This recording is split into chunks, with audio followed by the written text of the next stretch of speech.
En este capítulo experimentaremos la ciudad de Filipos. Conoceremos las ruinas que aparentemente sostuvieron a Pablo cuando estuvo encarcelado. También aprenderemos sobre lo que era un herón en la primera parte del primer siglo. Así, la antigua ciudad de Filipos se convierte en un escenario clave donde historia y fe se entrelazan, desde su estratégica importancia en la ruta de Pablo hasta los acontecimientos que marcaron profundamente el mensaje del Evangelio. El encarcelamiento injusto, la liberación sobrenatural, la vida del carcelero transformada en esperanza y el conflicto espiritual revelado en la joven con espíritu de adivinación. Acompáñenos en este capítulo mientras proseguimos en los pasos del apóstol Pablo en Grecia.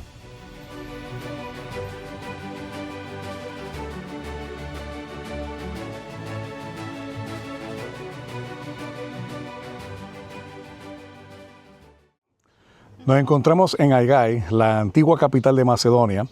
Aquí gobernó Filipo II, padre de Alejandro Magno, y en este lugar era más que un centro político, era el corazón religioso y cultural de Macedonia.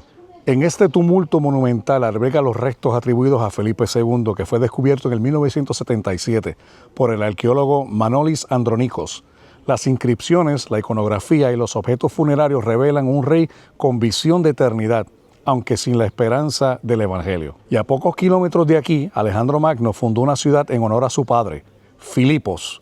Esta ciudad se convirtió en una colonia romana y siglos después en el primer lugar donde el Evangelio fue predicado en suelo europeo. De la tumba de un rey mortal en Vergina al triunfo del Evangelio en Filipos, vemos cómo la mano de Dios guía la historia.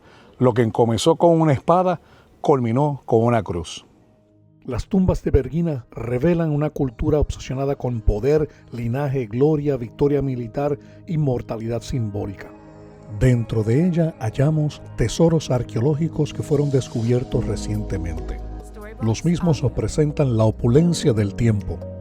Mientras estuvimos estudiando estos hallazgos arqueológicos, nos encontramos con un herón típico de la época, posiblemente para honrar a Filipo el Macedonio. Él mismo nos ayuda a comprender los eventos formulados en Filipenses capítulo 2. Las tumbas de Vergina nos recuerdan cómo Macedonia divinizó a sus reyes, y Pablo anuncia algo radicalmente distinto: un rey crucificado, una gloria que pasa por la humillación, un reino que no se hereda por sangre ni linaje. Dejamos estos interesantes hallazgos arqueológicos para dirigirnos hacia Filipo, comprendiendo mucho mejor el contexto cultural. Filipos era una pequeña Roma. Aquí el Evangelio enfrentó por primera vez el orgullo de un imperio, no con espadas, sino con una palabra de vida. Y nos encontramos en el teatro romano de la ciudad de Filipo, construido precisamente por Filipo el Macedonio. Y se dice que Alejandro Magno modificó algunas de las piedras. O sea que las piedras que estamos viendo aquí son piedras originales del tiempo. Pero es importante porque los romanos, cuando llegaron para entretenerse, no solamente hacían tragedias y comedias aquí, sino que también ellos ponían a batallar a gladiadores. Se hacían tres tipos de batallas. Por la mañana se batallaban los animales con los animales. Y posiblemente aquí en las piedras se levantaban unos pedazos de madera para proteger precisamente al público y a las gradas. Entonces traían los animales y hay unas piedras por aquí que son subterráneas que se abrían y dejaban salir los animales. En la parte de atrás hay unos compartimientos que guardaban los animales como tal. Luego, después que salía eso, entonces estaban las batallas de los gladiadores con los animales. Y nuevamente se sellaba todo eso. Generalmente van a haber unas sillas en el centro, que aquí las tenemos, son unas sillas donde se sentaba el emperador, se sentaban los procuradores del área, el gobierno. Y es por estrata, los más ricos o los más prominentes se sentaban abajo, los más pobres en la parte de arriba.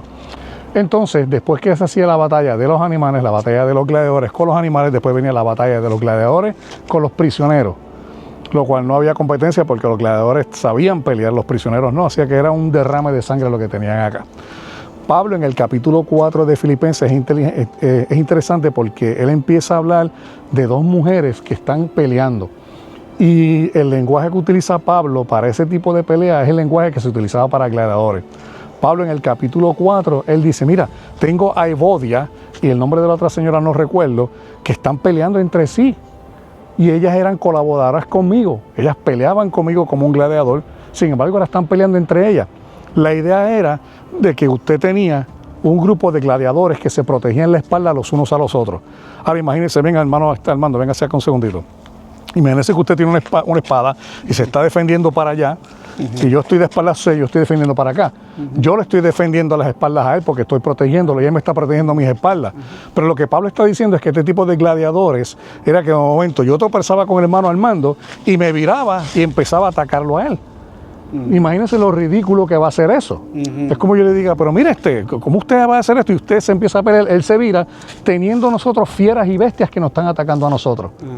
Entonces Pablo decía, somos el hazmerreír de la ciudad, porque si se supone que demos testimonio de quiénes somos nosotros, ¿por qué en vez de protegernos las espaldas, nos viramos y nos atacamos nosotros mismos? Entonces Pablo le dice a la iglesia de Filipo, arreglen eso, porque nosotros damos testimonio.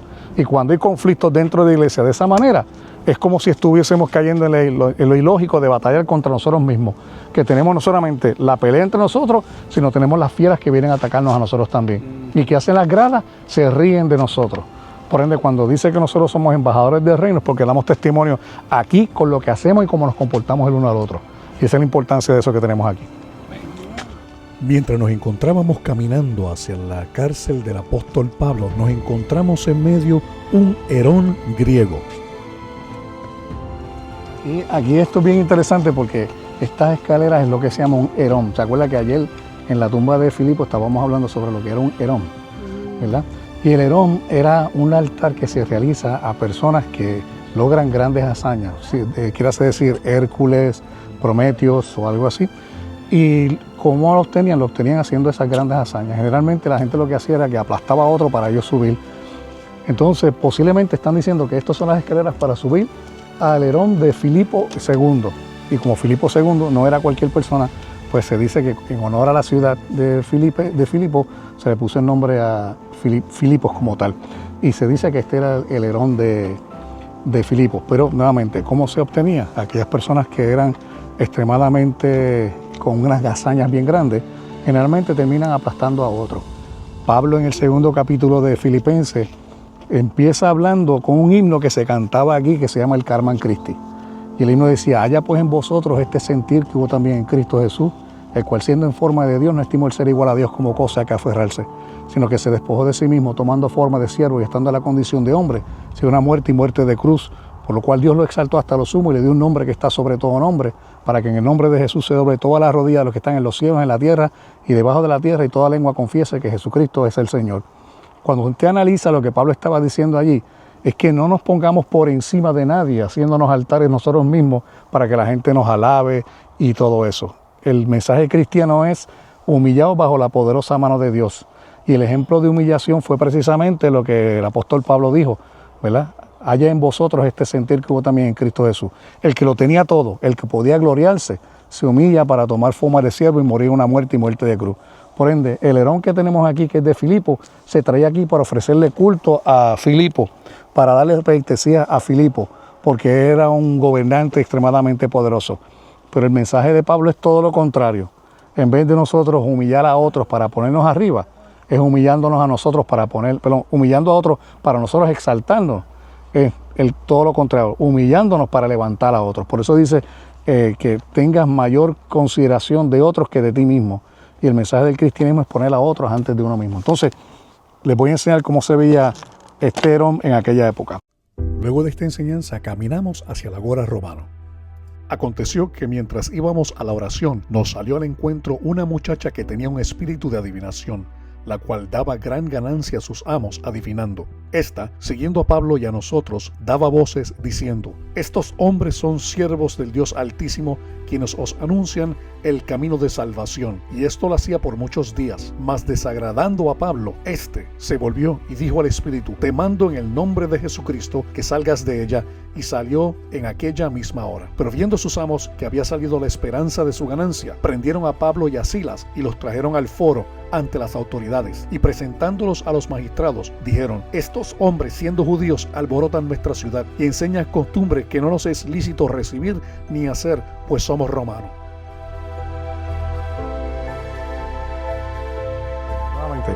Estamos en el Agora Romano. Recuerden que el Agora, lo que habíamos mencionado, que era el lugar de comercio donde se hacían todo tipo de transacciones, pero también estaba lo que era la venta de los esclavos. La venta de los esclavos pues se daba en el Agora como tal, y aquí precisamente en un momento Pablo estaba caminando y había una pequeñita joven que le estaba diciendo: estos son los representantes del Dios Altísimo. La frase Dios Altísimo es interesante porque es la misma frase que utilizaban los griegos y los romanos para hablar de Zeus. Así que aunque nosotros en el contexto de la Biblia pensemos que estaban hablando la verdad, ella hablando de que ellos eran representantes del Dios Altísimo, lo más probable es que ella estaba hablando de Zeus y no de el Dios que nosotros conocemos.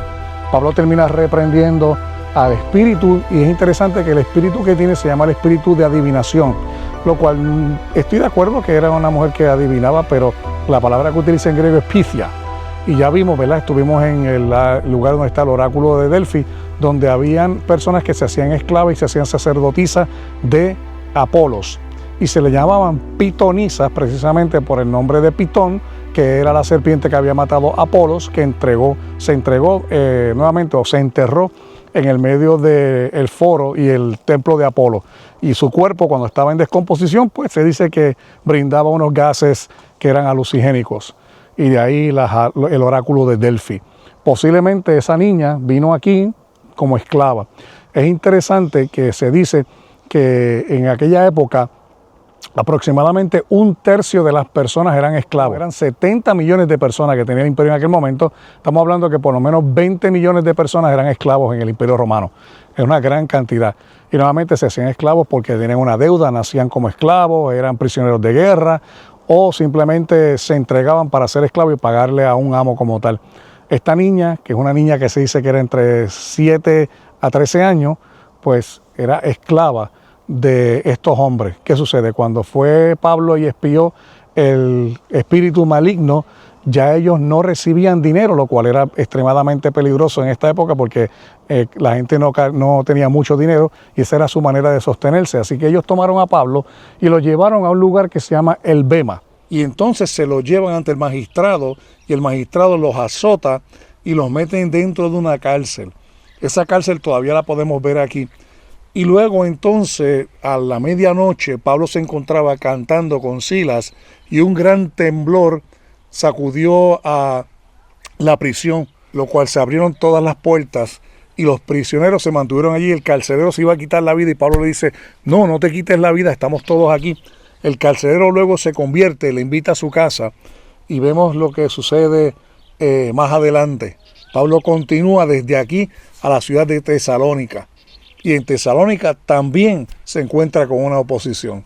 Continuamos aquí desde Filipos en nuestro periplo en los pasos del apóstol Pablo.